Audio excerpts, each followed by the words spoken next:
வணக்கம். காலமானார் சோனம் வாங்சூக். இது கனவா, கற்பனையா, அல்ல இந்த நாட்டில் இருக்கக்கூடிய ஒரு சில நபர்களுடைய விருப்பமா? முக்கியமாக கோதி மீடியா, நரேந்திர மோடி, தர்மேந்திர பிரதான் அல்ல அவர்களுடைய பக்தர்கள், சிஷ்யர். 17வது நாள் இன்னைக்கு சோனம் வாங்சூக் அவர்கள் உண்ணாவிரதத்தில் அமர்ந்திருக்கிறார். உயிருடன் தான் இருக்கிறார். ஆனால் கோதி மீடியாவுடைய ஆசை என்ன? கோதி மீடியாவுடைய கனவு என்ன? சோனம் வாங்சூக் இறந்த உடனேயே ஹெட்லைன்ஸ் மாறிவிடும். ஒட்டுமொத்த மக்கள் கூட்டத்துடைய வாட்ஸ்அப் ஸ்டேட்டஸ் மாறிவிடும். ஒரு கற்பனை செய்து பாருங்கள். சோனம் வாங்சூக் அவர்களுக்கு ஏதோ நடந்தால் இந்த நாட்டுடைய ஹெட்லைன்ஸ் எப்படி மாறும் என்று பாருங்கள். காலமானார் சோனம் வாங்சூக்.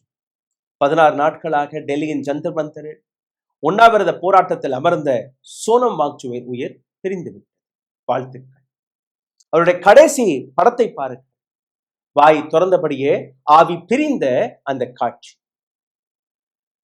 சோனம் வாங்சூக் யார்? இந்த சோனம் வாங்சூக் இந்த நாட்டு மகான் மகாராஜாவை பற்றி தவறாக பேசியது.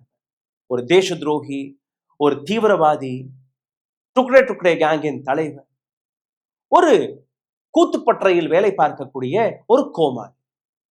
இந்த நாட்டு மகான் மகாராஜாவிற்கு எதிராகவே ஒரு கூட்டத்தை திரட்டி விட்டார்.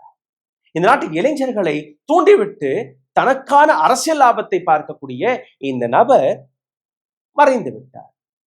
உயிர் பிரிந்து விட்டது. வாழ்த்துக்கள். இப்படித்தானே நீங்க எதிர்பார்க்கிறீர்கள்?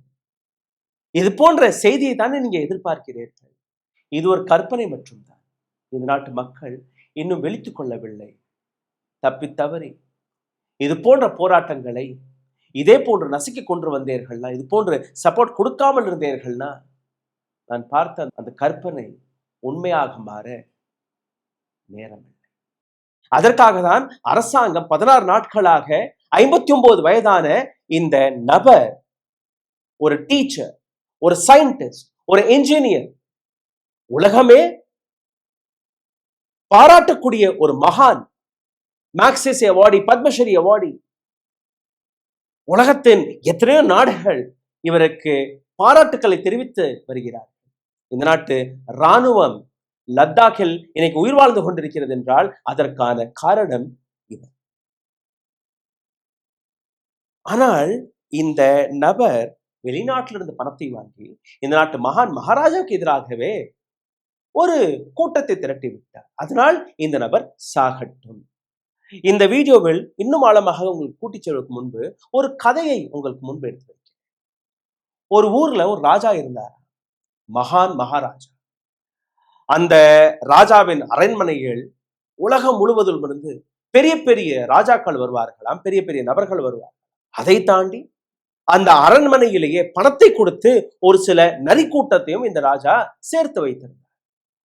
அந்த ராஜாவை சந்தோஷப்படுத்துவதற்காக இவர்கள் பேசக்கூடிய வார்த்தை ராஜாவின் அறிவுத்திறனை பற்றி, ராஜாவின் கல்வித்திறனை பற்றி, ராஜாவின் பேச்சு திறமையை பற்றி, ராஜாவின் தூரத்து பார்வையை பற்றி, ராஜாவின் அந்த அரசாங்கத்தை நடத்தக்கூடிய திறனை பற்றி, ராஜாவின் வீரத்தை பற்றி பேசக்கூடிய இந்த அனைத்து நபர்களுமே அந்த ராஜா மனதில் ஒரு பொய் கோட்டையை கட்டிவிட்டார்கள். என்னை தாண்டி வேற யாருமே கிடையாது, நான் தான் விஸ்வகுரு, நான் தான் மகான் மகாராஜா.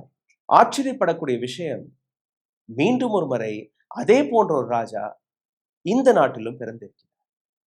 அகங்காரத்தில் மூழ்கி இருக்கக்கூடிய இந்த ராஜா, தன்னை விட வேற யாருமே இல்லை என்கிற ஒரு அல்பாசையில் இருக்கக்கூடிய ஒரு ராஜா, தன்னுடைய பிரஜையை சுல்லான் போன்று நசுக்கி கொள்ளக்கூடிய ஒரு ராஜா.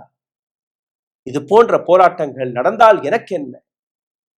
என்னுடைய ஆணை, என்னுடைய வார்த்தை மீறி வேற யாருமே இந்த நாட்டில் உயிர் வாழக்கூடாது என்று ஒரு அல்ப ஆசையில் இருக்கக்கூடிய அந்த ராஜாவின் பெயர்.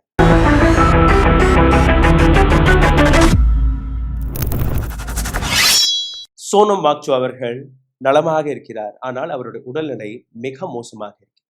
16 நாட்களாக வெறும் தண்ணீரில் வாழ்ந்து கொண்டிருக்கக்கூடிய இந்த பிலாசபர், இந்த டீச்சர், இந்த சயின்டிஸ்ட், வயது 59. எந்த விதமான அவசியமும் கிடையாது. லத்தாக்கில் ஹாயாக இருக்கலாம். உலகத்தில் எங்க போனாலும் இவரை ரெட் கார்பெட் போட்டு வரவேற்பார்கள். அந்த அளவில் இருக்கக்கூடிய ஒரு நபர். என்னமோ நாளைக்கு போய் பரீட்சை எழுத போறாரா, இல்ல அவருடைய குழந்தைகளுக்கு ஏதோ பரீட்சை இருக்க, குழந்தைகள் கூட கிடையாது. அப்ப யாருக்காக இந்த நபர் போராடுகிறார்? எதற்காக இந்த உண்ணாவிரத போராட்டம்? பிஜேபியின் நபர்கள், பக்தர்கள் இவரை தேச துரோகி, ஆன்டி இண்டியன், டுக்ரே டுக்ரே கேங்கின் தலைவர், இது போன்ற ஏராளமான பட்டங்களை சுமத்தி இவர் உண்ணாவிரதம் என்பதே ஒரு நாடகம். அந்த நாடகத்தை அரங்கேற்றி வருகிறார் இந்த நாட்டு மகாராஜாவை இழிவுபடுத்துவதற்காக. இப்படியெல்லாம் பட்டத்தை சுமத்தி கொண்டிருக்கிறார். ஆனால் உண்மை என்ன?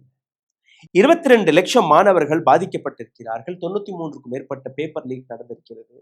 அனைத்திற்கான காரணம் ஒரு நபர், பெயர் தர்மேந்திர பிரதான், இந்த நாட்டு எஜுகேஷன் மினிஸ்டர். 22 மாணவர்கள் உயிரிழந்த பின்பு கூட இந்த நபர் ரெசிக்னேஷனை கொடுக்காமல் அமர்ந்து கொண்டிருக்கிறார். காங்கிரஸை கேட்டால் சோனம் வாங்சூ பிஜேபியின் பி டீம் என்று கூறுகிறார். பிஜேபி கேட்டால் காங்கிரசின் பி டீம் என்று அவர்கள் கூறுகிறார்கள். ஆனால் இந்த நபர் யாருக்காக இந்த உண்ணாவிரத போராட்டத்தில் அமர்ந்திருக்கிறாரோ அந்த மக்களும் இவர் ஒண்ணுக்கு எத்தனை மாட்டி போனார். அவருடைய அந்த பாட்டில்ல சிக்கன் சூப் இருக்கா, மட்டன் சூப் இருக்கா? எப்படி ஒரு நபர் 16 நாட்களாக வெறும் உப்பையும் தண்ணியும் குடித்துக் கொண்டிருக்கலாம்? அவருடைய பாட்டிலையும் அவர் எத்தனை வாட்டி ஒண்ணுக்கு போறாரு, எந்திரிச்சு போறாருங்கிற அந்த கணக்கு எடுத்துக் கொண்டிருக்கிறீர்கள். ஆனால் எத்தனை வாட்டி பேப்பர் லீக் நடந்தது, எதற்காக நடந்தது, அதை பற்றி ஒரு துளி கூட பேச மறுத்து வருகிறீர்கள். நீங்க காத்து கொண்டிருக்கக்கூடிய அதே விஷயத்தை தான் நான் தொடக்கத்தில் கூறினேன். சோனம் வாங்சூ காலமாகி விட்டார்.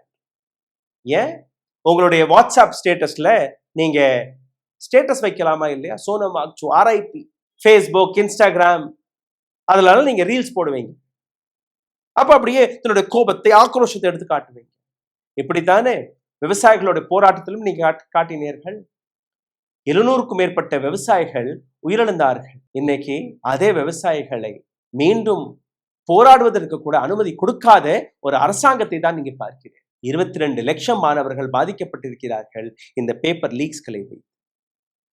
சோனம் வாங்சூ மட்டுமல்ல, இவரை போன்ற 25 மற்ற நபர்களும் இதே உண்ணாவிரத போராட்டத்தில் அமர்ந்திருக்கிறார். நீங்க டெலிவிஷன் மீடியாக்களில் பார்ப்பது மட்டும்தான். ஆனால் அங்க வரக்கூடிய கூட்டத்தையும் நீங்க கொஞ்சம் பார்க்கணும். ஏதோ ஒரு 200-300 பேர் அங்க உட்கார்ந்திருப்பார்கள், அவர்கள் தான். இவர்களுக்கெல்லாம் நம்ம பதில் சொல்லவே கூடாது, தேவையே இல்லை. தர்மேந்திர பிரதானிற்கு புரொடெக்ஷனை கொடுத்து வருகிறோம். E20 பெட்ரோலை திணித்து விட்டார் நிதின் கட்கரி. இந்த நாட்டின் ஏழைகள், இந்த நாட்டு மிடில் கிளாஸ் அவருடைய வயிற்றில் எட்டி உதைத்திருக்கிறார்கள் தன்னுடைய மகனுடைய கம்பெனியை காப்பாற்றுவதற்காக. அவரும் ரெசிக்னேஷனை கொடுக்க வேண்டாம். இன்னும் அகங்காரத்தில் இருக்கக்கூடிய இந்த ராஜாவின் கதையை கேட்டீர்கள்னா E20 பற்றியும் நாங்க எந்த விதமான பதிலும் கொடுக்க மாட்டோம், நாங்க வாபஸும் பெறோம். சரி, Nirmala Sitharaman finance minister, no resignation from Amit Shah home minister. Manipur என்ன ஆச்சு? புல்வாமா எப்படி நடந்தது? பெஹல்காம் எப்படி நடந்தது? உரி எப்படி நடந்தது? எப்படி இந்த நாட்டிற்குள் தீவிரவாதிகள் வந்தார்கள்? எந்த கேள்விக்கான பதிலும் கிடையாது. ராஜ்நாத் சிங் அருணாச்சல் பிரதேசத்தின் ஒரு மிகப்பெரிய பகுதியை சைனா இது எங்களுடைய சொத்து, எங்களுடைய நாடு என்று கிளைம் செய்து கொண்டிருக்கிறது. न हमारे देश में कोई आया है, न हमारे देश में कोई आया था, न हमारे देश में कोई आएगा. நரேந்திர மோடியின் வார்த்தை. இன்னைக்கு சைனா ஸ்கூல் என்ன, காலேஜ் என்ன, ரெசிடென்ஸ் சொசைட்டி என்ன, ஃபுட்பால் கிரவுண்ட் என்ன, எல்லாத்தையுமே கட்டிவிட்டார். Now they claim Arunachal Pradesh belongs to China. There is no responsibility. Cockroach Janata பார்ட்டியை பற்றி ஏராளமான சந்தேகங்கள் இருக்கலாம். ஆனால் அந்த காஸ் என்ன? எதற்காக அங்க இந்த போராட்டம் நடக்கிறது? எதற்காக சோனம் வாங்சூ கடந்த 16 நாட்களாக பச்சை தண்ணி குடிச்சு கொண்டு உப்பை சாப்பிட்டு கொண்டு உயிர் வாழ்ந்து கொண்டிருக்கிறார்? உங்களுடைய ஹெட்லைன்ஸ்காக. காலமானார் சோனம் வாங்சூ, 16வது நாள் துடித்துக் கொண்டே காலமானார். ஒரு தீவிரவாதி காலமானார். டுக்ரே டுக்ரே கேங்கின் தலைவர் காலமானார். இதை கேட்பதற்காக அல்ல. உங்களுடைய ஸ்டேட்டஸ் அப்படியே கேண்டில் மார்ச் நடக்கும். டெல்லியில, சென்னையில, பெங்களூர்ல, ஹைதராபாத். சோனம் வாங்சூ போன்று வருமா? அப்படி என்னதான் தவறு செய்தார்? இப்படி கொன்று விட்டீர்களே மோடிஜி, அதற்கு ஒரு கூட்டம். இன்னைக்கு அவருடன் நீங்க சாலிடாரிட்டி காட்டணுமா? கிடையாது. சோசியல் மீடியாவில் மற்றும் கூச்சல் போட்டால் போதாது sir. Please question the government. உங்களுடைய குழந்தைக்காக தான் அவர் போராடி கொண்டிருக்கிறார். உயிரை இழந்த அந்த 22 மாணவர்களுடைய குடும்பம் கூட இன்னைக்கு உண்ணாவிரதத்தில் உட்காரவில்லை. அவர்களுடைய குழந்தைக்காக தான் அவர் உட்கார்ந்திருக்கிறார். அவர்களுக்கு நீதி நியாயம் கிடைக்க வேண்டும், ஒரு டிரான்ஸ்பரண்டான முறையில் இந்த நாட்டில் பரீட்சை நடக்க வேண்டும் என்கிற அந்த ஒரு கோரிக்கை. ஓ, அப்ப அந்த மிஸ்டர் அண்ட் மிஸ்ஸஸ் பெர்ஃபெக்ட் உண்மையிலேயே வர்த். நரம்பு தளர்ச்சியிலிருந்து விடுபட்டு உடம்பு ஒரு புது வீரியம் பெற மா நேச்சுரல்ஸோட மிஸ்டர் பெர்ஃபெக்ட்டை யூஸ் பண்ணுங்க. இந்த மகாராஜாவுடைய கதையில் பல விஷயங்களை உங்களுக்கு முன்பு எடுத்து வைப்பதற்கு முன்பு ஒரு சிறிய கோரிக்கை. உங்களுடைய சேனலை தொடர்ந்து மகாராஜாவுடைய சிப்பாய்கள் முடக்கி வருகிறார். இந்த சேனலை சப்போர்ட் செய்ய நினைக்கக்கூடிய உங்கள் போன்ற நபர்கள் நீங்க செய்ய வேண்டிய ஒரு சில சாதாரணமான விஷயங்கள். லைக், ஷேர், சப்ஸ்கிரைப் பட்டனை தட்ட மறக்காதீர்கள். உங்களுடைய கேள்விகளை, கருத்துக்களை மகாராஜாவுக்கான அந்த கேள்வியும் நீங்க கீழே எழுதுங்கள். இதை தாண்டி பொருளாதார ரீதியாகவும் எங்களை முடக்கக்கூடிய வேலையை பார்த்து வருகிறார்கள். அதிலிருந்து மீட்டெடுப்பதற்காக அருகில் இருக்கக்கூடிய QR கோடை பயன்படுத்தி உங்களால் முடிந்த உதவியை தெரிவிக்கலாம். கடைசியாக நான் பேசிக்கொண்டிருக்கக்கூடிய இந்த மகான் மகாராஜாவுடைய பெயர் உங்களுக்கு தெரிஞ்சால் தயவு செய்து கீழே கமெண்ட் பாக்ஸில் எழுத தொடங்கி. கடைசியில் இந்த மகாராஜாவை பற்றி நீங்களே புரிந்து கொள்வீர்கள். 22 குழந்தைகளுடைய உயிர் பிரிந்ததற்கு காரணமாக இருக்கக்கூடிய தர்மேந்திர பிரதான் ரெசிக்னேஷன் கொடுக்க வேண்டும் என்கிற அந்த ஒற்றை கோரிக்கை 16 நாட்கள் ஆகிவிட்டது. இந்த நாட்டில் இருக்கக்கூடிய எந்த அரசியல்வாதியுமே, அரசாங்கத்தில் இருக்கக்கூடிய எந்த அமைச்சருமே அவரை போய் பார்க்க கூடாது. சுஷ்மா ஸ்வராஜ் ஞாபகத்தில் இருக்கா? இதே பிஜேபியின் ஒரு ஃபயர் பிராண்ட் தலைவி மறைந்து போனார். அண்ணா ஹசாரே போராட்டத்தின் போது 11வது நாள் அண்ணா ஹசாரேயுடைய போராட்டம், உண்ணாவிரத போராட்டம் தொட்டுவிட்டது என்கிற அந்த விஷயத்தை வைத்து பார்லிமெண்ட் கூடியது. பார்லிமெண்டில் அவர் பேசிய அந்த காட்சியை நீங்களே கேளு. आज 11वें दिन में अन्ना जी का अनशन प्रवेश कर गया है। 11 पूरे हो गए, 12वें दिन में उनका अनशन प्रवेश कर गया। 74 वर्ष का व्यक्ति लड़ रहा है वहां बैठ करके, लोग उसके साथ जुड़े हैं, उमड़ घुमड़ कर आंदोलन में आ रहे हैं। परिस्थितियां असामान्य हैं। उस असामान्य परिस्थिति में से रास्ता निकालने के लिए प्रधानमंत्री जी ने अपने आवास पर बैठक बुलाई। जन लोकपाल बिल के आंदोलन के नाम से अन्ना हजारे जी ने इस बिल को नीचे जनता तक पहुंचा दिया. கேட்டீர்களா? இன்னைக்கு 16வது நாள் சோனம் வாங்சுடைய இந்த உண்ணாவிரத போராட்டம். எப்ப என்ன வேணாலும் நடக்கலாம், ஆனால் எந்த விதமான அக்கௌண்டபிலிட்டியும் கிடையாது. அபிஜித் தீப்கே ஏராளமான துஷ்பிரச்சாரம், ஏராளமான எதிர்பேச்சுகள் அவருக்கு பதிலாகவும் வருது. சோசியல் மீடியா காங்கிரஸ் கைக்கூலி, பிஜேபி கைக்கூலி, ஆம் ஆத்மியின் கைக்கூலி.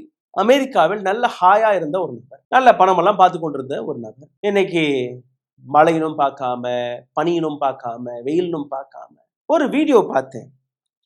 அப்படியே ஒரு போலீஸ்காரனுடைய காலில் போய் விழுகிறார்.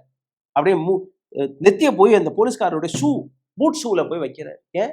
ஒரு டென்ட் போட விடுங்க, மழை பெய்யுது, வெயில் அடிக்குது, 25 பேர் அங்க உண்ணாவிரத்தில் உட்கார்ந்துருக்காங்க, கையெடுத்து கும்பிடுறேன், இவர்களுக்கு கொஞ்சமாவது உதவுங்க, தேவையா? இன்னொரு வீடியோவை பார்த்தேன். அதே இன்னொரு போலீஸ்காரனோட காலில் போய் விழுகிறார். சோனம் வாங்சு எந்த மேடையில படுத்திருக்காரோ அந்த இடத்துல அந்த வெயில் வருது. அந்த வெயில மறைக்கிறதுக்காக ஒரு கவர் போட்டிருந்திருக்காங்க. அந்த கவரை போலீஸ்காரன் இன்னைக்கு அவுத்து இல்ல, மறைக்க கூடாது சார், வெயில் வருது சார், கொஞ்சம் இடத்த விடுங்க. அதெல்லாம் எங்களுக்கு தேவையில்லை, எங்க வருது வெயில் காட்டு சார். வருது சார், எனக்கு வரலையே, நான் நல்லா தானே இருக்கேன், அந்த ஆளு போனா போகட்டும், ஹெட்லைன்ஸ் கிடைக்கும் உங்களுக்கு. மறைந்து போனார் சோனம் வாங்சு, கொண்டாடலாம். ஆனால் தப்பி தவறி அப்படி ஏதாவது நடந்து விட்டால் இந்த நாட்டில் என்ன நடக்கும் என்று சிந்தித்து பாருங்கள், கற்பனை செய்து பாருங்கள்.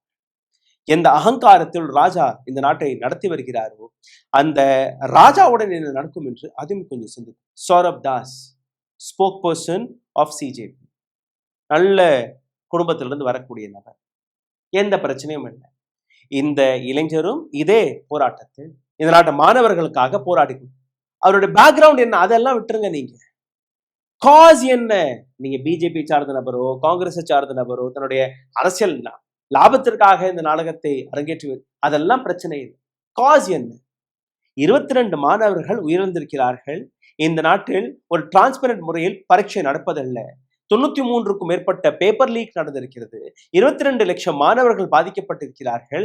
அனைத்திற்குமே காரணமாக இருந்த அந்த education minister Dharmendra Pradhan accountability எடுத்துக்கொண்டு ரெசிக்னேஷனை கொடுக்கணும். கோரிக்கை நியாயமா? நியாயம் இல்லை. Don't go into what Sonam Wangchuk is drinking. Soup வச்சிருக்காரா, எலும்பு சூப் வச்சிருக்காரா, சிக்கன் சூப் வச்சிருக்காரா, என்ன குடிக்கிறாரு அப்பப்ப பார்த்தா? பச்சை தண்ணி எடுத்தவங்க காட்டிட்டாங்க. இல்ல இல்ல, நம்பிக்கை இல்ல. அதுக்குள்ள சிக்கன் சூப் இருக்கு, அதுக்குள்ள தலியா இருக்கு, ஓட்ஸ் இருக்கு. அப்படியே தெம்பா இருக்காரு பாருங்க. நீங்க இந்த காட்சியை பார்த்தா தெம்பா இருக்கிற மாதிரி தெரியுதா உங்களுக்கு? இந்த காட்சியை பார்த்தால் தேச துரோகி போன்று தெரியுதா? தேச விரோதி போன்று தெரியுதா? தீவிரவாதி போன்று தெரியுதா? ஒரு காந்தியன் வழியில் ஒரு நபர் போராடி கொண்டிருக்கிறார். இந்த நாட்டுக்கு சுதந்திரம் கிடைத்த அதே வழிதான்.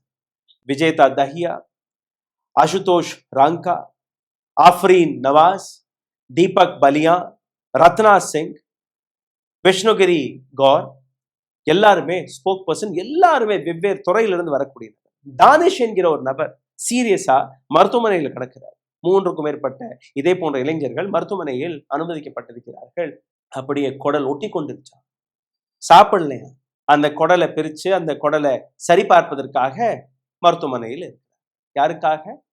உங்களுடைய குழந்தைகளுக்காக. ஆனால் நாம் என்ன செய்கிறோம்? வெட்கமே இல்லாமல் இது போன்ற செய்தி மட்டும் கேட்கிறோம். ஸ்டேட்டஸ் போடுவதற்காக காத்து கொண்டிருக்கிறோம்.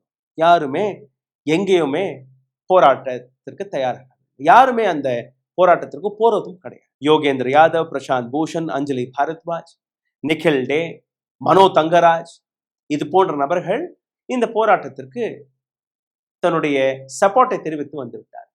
பிரகாஷ் ராஜ் நடிகர், இது போன்ற நபர்கள் போய் வருகிறார்கள். அவ்வளவுதான். அப்போ இந்த நாட்டில் இருக்கக்கூடிய காந்தியிசம் அல்ல டெமோக்ரஸி வழியாக போராடக்கூடாதா என்கிற அந்த கேள்வியும் வருகிறது. ஏன்னா ஒரு ரெப்ரசன்டேட்டிவ், ஒரு நபர் கூட அங்க போய் பார்க்கவில்லை. 1924ஆம் ஆண்டு ஹிந்து முஸ்லிம் யூனிட்டிக்காக இதே போன்ற ஒரு போராட்டம் நடந்தது. ஆங்கிலேயர்கள் பயந்து அந்த போராட்டத்தில் கலந்து கொண்ட நபர்களை பேச்சுவார்த்தை சமாதானப்படுத்தி அந்த உண்ணாவிரத போராட்டத்தை கலைத்தார்கள். மொத்தம் 17க்கும் மேற்பட்ட உண்ணாவிரத போராட்டங்கள் சுதந்திர இந்தியாவில் நடந்தது. ஏராளமான நடந்திருக்கும். அந்த 17 மிக முக்கியமானது. 1932ஆம் ஆண்டு Poona pact against the separate electorates of Dalit. தலித்களுக்காக இந்த போராட்டம். மீண்டும் ஆங்கிலேயர்கள் பேச்சுவார்த்தைக்கு வந்தார்கள். அந்த போராட்டத்தை கைவிட சொன்னார்கள்.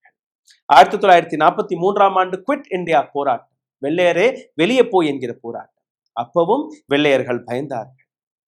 மகாத்மா காந்தியுடைய ஒரு மேசிவ் பப்ளிக் சப்போர்ட் இதே உண்ணாவிரத போராட்ட வழியாக வந்தது.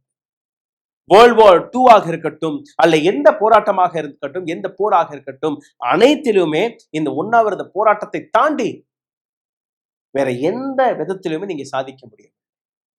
2026ஆம் ஆண்டு மீண்டும் ஒரு முறை இதே போன்ற ஒரு போராட்டத்தை நாம் பார்த்து கொண்டிருக்கிறோம். 16வது நாள் 59 வயதான ஒரு நபர் எதுவுமே உண்ணாமல் உங்களோட குழந்தைக்காக பசி பட்டினியுடன் அங்க கடக்கிறார். ஆனால் அவரை பற்றி ஒரு வார்த்தை பேசுவதற்கு கூட உங்களுக்கு நேரம் கிடையாது. Padma Shri, climatic hero, inspiration of 3 idiots, Magsaysay award winner, இதை தாண்டி ஆயிரக்கணக்கான அவார்ட்ஸ் வினர். சிபிஐ இவரை பிடித்தது. NSAக்கு கீழே இவரை கைதும் செய்தீர்கள். தீவிரவாதிகள் மீது போடக்கூடிய அந்த வழக்கையும் போட்டு பார்த்தேன்.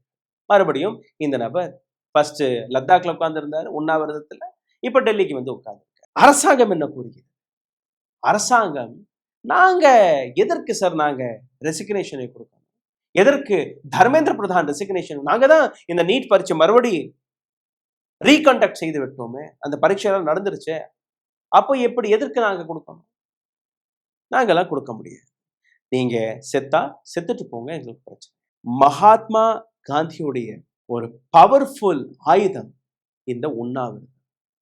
ஆனால் இப்ப இருக்கக்கூடிய டெமோக்ரஸி, இப்ப இருக்கக்கூடிய அந்த சர்வாதிகார ஆட்சியில் இது எல்லாம் கிடையாது. இந்த போராட்டங்களை பார்த்து பயப்படக்கூடிய மகாராஜா இந்த மகான் மகாராஜா கிடையாது.